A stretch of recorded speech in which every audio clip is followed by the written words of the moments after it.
Welcome back to Geared Up Windows YouTube channel. In this video, we will guide you on how to always open Vivaldi browser in private or incognito mode on Windows 11 or 10 PC.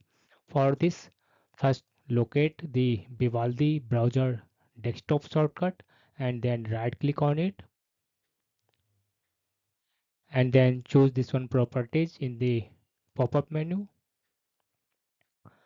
Under shortcut tab, beside the target box, click and go to the extreme right, then put an space and then two times hyphen and then type incognito. Then click on this one apply button, then click on this one OK button. Now whenever you will double click to open the Vivaldi browser through this one desktop shortcut, it will always open in incognito or private mode.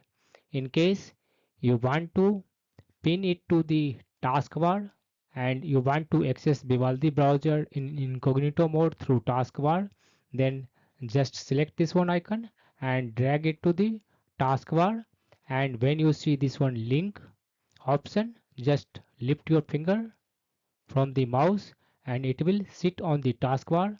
By clicking on the taskbar icon of Vivaldi, you can open it in incognito or private mode on Windows 11 or 10 PC.